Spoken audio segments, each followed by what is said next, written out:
మార్కెట్లో ఏ కోర్స్ చేసినా రెండేళ్ల ముచ్చటే. కానీ ఏఐ అండ్ డేటా సైన్స్ నేర్చుకుంటే రాబోయే 10 ఏళ్ల వరకు మీ కెరియర్ కి తిరుగుండదు. అది ఒక్క ఇన్నోమాటిక్స్ తోనే సాధ్యం. తెలుగు సినిమాకి కొత్త హంగులు, రంగులు, ఆధునికత అన్నిటినీ అద్దిన గొప్ప సూపర్ స్టార్ హీరో మన కృష్ణ గారు.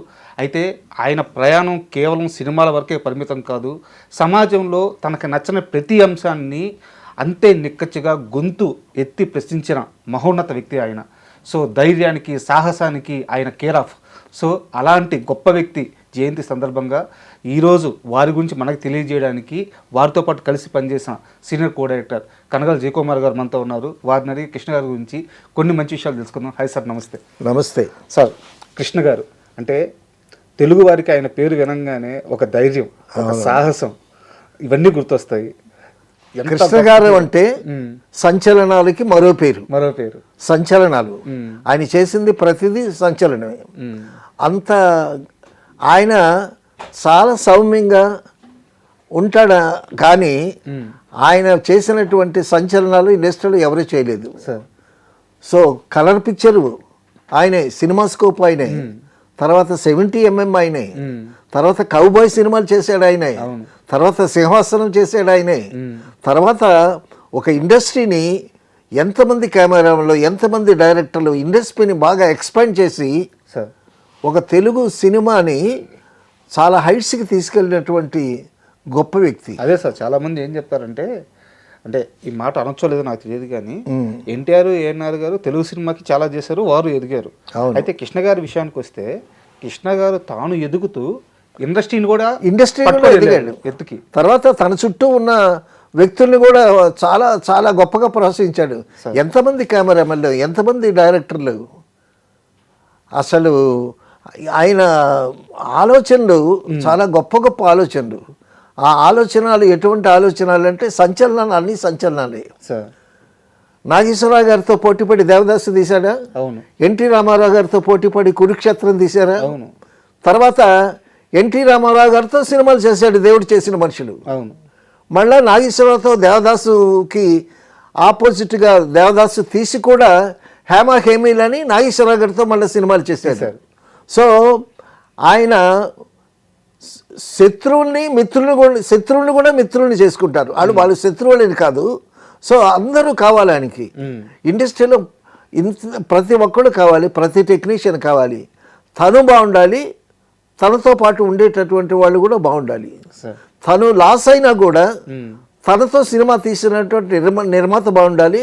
నిర్మాత అనేటటువంటి వాడు ఇండస్ట్రీ ఒక చెట్టు లాంటి వాడు. ఆ చెట్టు బ్రతికేదే మన ఇండస్ట్రీ అనేటటువంటి చాలా గొప్ప విశాల భావం ఉండేటటువంటి గొప్ప మనసు కృష్ణ గారు. మీలాంటి పెద్దల నుండే నేను ఒకసారి ఒక విషయం విన్నాను సార్.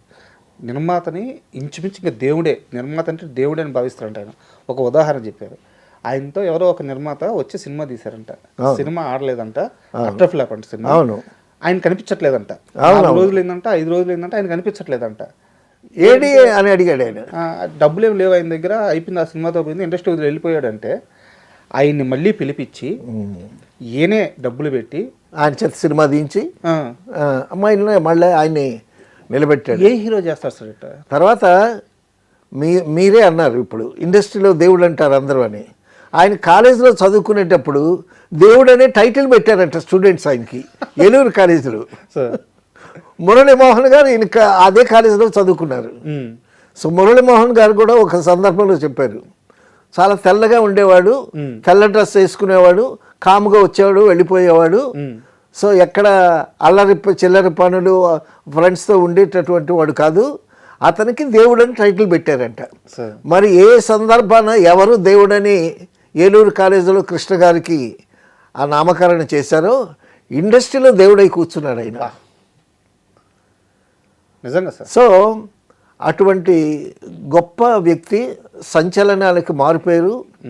తర్వాత తను సినిమాలు తీయటం, తర్వాత ఇతరులతో కలిసి కూడా సినిమాలు తీసేటటువంటి విశాల భావం ఉండేది ఆయనకి. ఇప్పుడు పండంటి కాపురం సినిమా చాలా పెద్ద సినిమా, చాలా కాస్ట్లీ సినిమా. నువ్వు నాతో జాయిన్ అయితే మన ఇద్దరం కలిసి తీద్దామని ప్రభాకర్ రెడ్డి గారు అంటే ప్రభాకర్ రెడ్డి గారితో సినిమా కలిసి చేశారు పండంటి కాపురం. అది పెద్ద హిట్. తర్వాత తేనె మనసులో ఫస్ట్ హీరోగా వచ్చాడు ఆయన. తర్వాత ఎదిగాడు. తేనె మనసులకి ఆదుర్తి సుబ్బారావు గారు డైరెక్టరు, విశ్వనాథ్ గారు కో డైరెక్టరు. తర్వాత ఆదుర్తి సుబ్బారావు ఎదుగుతూ చాలా మంచి సినిమాలు తీశారు. తీసిన తర్వాత సినిమా ఫీల్డ్కి వెళ్ళాడు ఆయన. హిందీ సినిమాలు కూడా తీశాడు. కొంచెం ఆర్థికంగా దెబ్బతిన్నాడు ఆదుర్తి సుబ్బారావు గారు. అప్పుడు తేనె మనసులో తీసినట్టే అందరినీ కొత్త వాళ్ళని పెట్టి సినిమా తీస్తే ఎలా ఉంటుంది, అందరు కొత్త వాళ్ళని పెడితే తక్కువ అవుతుంది కదా బడ్జెట్ అనుకున్నారు. అనుకుని మాయదారి మల్లిగాడు అనేటటువంటి సబ్జెక్ట్ తయారు చేసుకున్నాడు. దీనికి శరత్ బాబు అయితే బాగుంటాడు, ఆ వేషం శరత్ బాబు చేత వేయిద్దాం అనుకున్నాడు మాయదారి మల్లిగాడులో. సరే, ఆదుర్తి సుబ్బారావు గారి శ్రేయోభిలాషులు ఫ్రెండ్స్ ఉంటారు కదా, నువ్వు శరత్ బాబుతోనూ కొత్త వాళ్ళతోనూ సినిమా చేయటం ఏంటి, ఇప్పుడు నీ ద్వారా వచ్చినటువంటి హీరో మంచి ఫామ్లో, కృష్ణ మంచి ఫామ్లో ఉన్నాడు కదా, నువ్వు వెళ్ళి అడిగితే డెఫినెట్గా కాల్ షీట్లు ఇస్తాడు కాదంటాడా అని అంటే, అప్పుడు ఆదుర్తి సుబ్బారావు గారు వెళ్ళి కృష్ణ గారిని అడిగితే, మీరు ఎప్పుడు కావాలంటే అప్పుడు చెప్పండి, అప్పుడే డేట్స్ ఇస్తాను, అప్పుడే స్టార్ట్ చేయండి అన్నాడంట. అనేసరికి అప్పుడు జవసత్వాలు కూడా తీసుకుని ఆదుర్తి సుబ్బారావు గారు కృష్ణ గారిని, మంజుల గారిని, తర్వాత జయంతిని ఒక మంచి ప్యాడింగ్ పెట్టి మాయదారి మల్లిగాడు సినిమా చేశారు. దానికి ఆ సినిమాకి ఎన్ఆర్ నంది డైలాగ్ రైటర్ అండి. ఎన్ఆర్ నంది సగం స్క్రిప్ట్ రాశాడు, మిగతా సగం రాయటానికి ఆయనకి ఏదో ప్రాబ్లం వచ్చింది. ఆయన అటెండ్ కాల, సమయానికి స్క్రిప్ట్ ఇవ్వలేకపోయాడు. అప్పుడు సత్యానంద్ గారు ఆదుర్తి సుబ్బారావు గారికి మేనల్లుడు అవుతాడు. ఓకే. సత్యానంద్ గారు అప్పటి వరకు ఏంటంటే ఒక 2 రోజులు ఒక నవల రాయటం, అది పబ్లిష్కి ఇవ్వటం, డబ్బులు తెచ్చుకోవటం, కాలక్షేపం చేస్తూ ఉండేవాడు. సరే, ఈ ఆదుర్తి సుబ్బారావు గారు చుట్టూ తిరుగుతున్నా ఆయన పెద్ద పట్టించుకోలేదు. పట్టించుకోకపోతే నువ్వేదో రాస్తానని, ఎన్ఆర్ నంది లేడు కదా, నువ్వేదో రాస్తానంటున్నావు కదా, రాయి అని ఆయన ఎంకరేజ్ చేశాడు.